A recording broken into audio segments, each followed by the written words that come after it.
Tense क्या है? कई लोग काल बोल रहे हैं, कई लोग समय बोल रहे हैं। बेटा टेंस हिंदी में पढ़ते हैं काल में, लेकिन इंग्लिश में अगर आप टेंस बोलोगे तो टेंस में हम टाइम भी देखते हैं और उसके साथ साथ वो एक्शन या जो स्टेट है वो भी पता चलता है। जैसे आई टीच इंग्लिश, पता चल गया आपको एक्शन। आई नो हिम, क्या कोई एक्शन है? ये एक स्टेट ऑफ माइंड है। आई लव यू दिल का ही स्टेट है, लेकिन स्टेट है। अब बोलोगे स्टेट क्या है, तो ये चीज़ हम दिखा नहीं पाते, ये अवस्था बताती है। और एक्शन क्या है, जो करते हुए दिखा देते हैं। टेंस कितने प्रकार के हैं? अगर आप वर्ब के अकॉर्डिंग चलोगे तो टेंस 2 प्रकार के। V1 SES जो पढ़ते हैं वो प्रेजेंट होता है, और V2 जो पढ़ते हैं वो पास्ट होता है। फ्यूचर के लिए हमारे पास तो कोई ऐसा वर्ब ही नहीं है, तो इसका मतलब है फ्यूचर, ऐसे भी लाइफ में भी फ्यूचर बनाना पड़ेगा, टेंस में भी फ्यूचर बनाना पड़ेगा, है ना, क्योंकि फ्यूचर बनाया नहीं मिलता।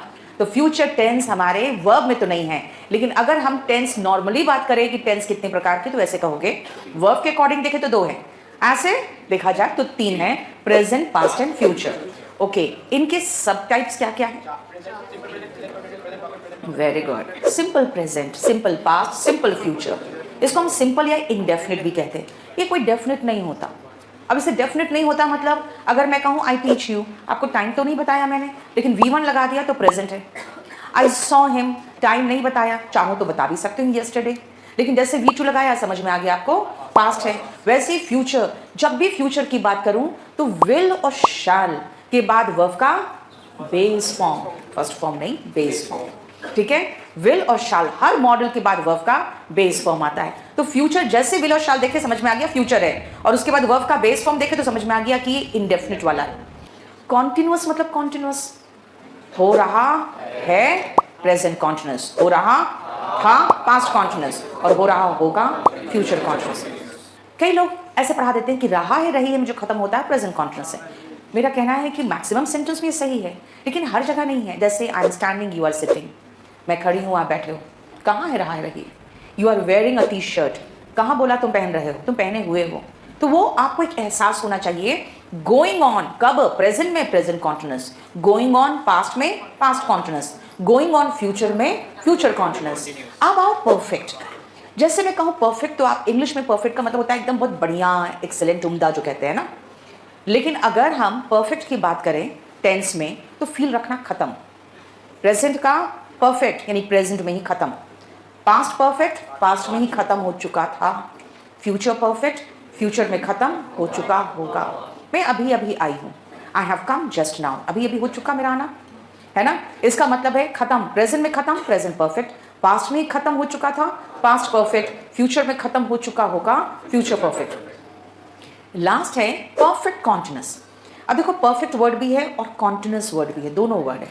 यानी इसमें आपको खत्म या शुरू हो चुका इसका भी एहसास होगा, मतलब हो चुका, और हो रहा है का भी एहसास होगा।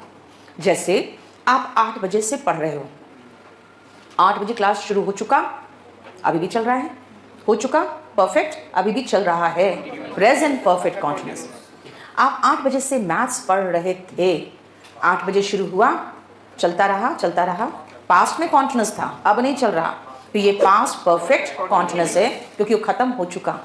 और फ्यूचर परफेक्ट कॉन्टिन्यूअस बताता है कि फ्यूचर में तो कॉन्टिन्यूअस रहेगा, अब कब तक रहेगा हमें नहीं पता, हम किसी पॉइंट ऑफ टाइम में उसको एंड बना के चलते हैं। जैसे अगर आप ये कहोगे कि जब तक वो घर पहुंचेगा तब तक उसे गाड़ी चलाते हुए 10 घंटे हो जाएंगे, देख लो फ्यूचर में कॉन्टिन्यूअस रहेगा, और कब खत्म होगा मुझे नहीं पता, लेकिन मैंने कहा जब तक वो घर पहुंचेगा, एक पॉइंट ऑफ टाइम लगा दिया ना, इसका मतलब फ्यूचर परफेक्ट कॉन्टिन्यूअस।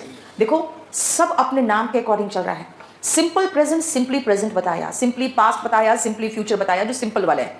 इनडेफिनिट नाम इसीलिए है क्योंकि उसमें टाइम दो या नहीं दो, लेकिन वो अपना काल बता देगा।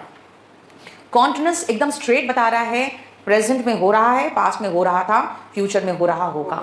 अब ये सब जो है ना, अगर आप स्पोकन के हिसाब से पढ़ोगे तो मैं क्या करूँगी, एक टेंस कराऊंगी, फिर उसमें 25-30 सेंटेंसेस आपको प्रैक्टिस कराऊंगी, हिशी वाला, आईवी वाले से रिलेटेड, फिर 1-2 पैराग्राफ कराऊंगी बड़ा बड़ा, जो आपके रूटीन से होगा, आपकी बहन की रूटीन से होगा, ताकि V1 कंप्लीट हो सके, V1 SES समझ सको। ये सब चीज़ें होता है उनके लिए जिसका खाली इरादा है कि मुझे क्या करना है, बोलना है, और जो टेंस में जो प्रॉब्लमेटिक एरिया है उनको छोड़ते चली जाती हूँ, क्योंकि उनको तो बोलना है यार, वो तो इंग्लिश मीडियम वाले भी गलत करते हैं। जैसे आपको जब मैं बेसिक कॉन्सेप्ट पढ़ा रही थी तभी मैंने कहा कुछ ऐसे वर्ब्स हैं जिनमें आईएनजी फॉर्म नहीं आते, रट्टा मार लो। मुझे अच्छे से पता है इंग्लिश मीडियम वालों को भी वो नहीं पता होगा, क्योंकि उनको कभी ज़रूरत ही नहीं पड़ा। तो हम लोगों को दोनों चीज़ें देख के चलना पड़ेगा, जो नॉर्मल है स्पोकन में आता है आपको आना चाहिए वो भी, और जो आप इंग्लिश मीडियम वाले भी नहीं जानते हैं और जनरली नहीं आता तो एग्जाम में तो वही आता है, तो वो भी देख के चलेंगे। ये है बिल्कुल बेसिक कॉन्सेप्ट जो मैंने आपको टेंस का बताया।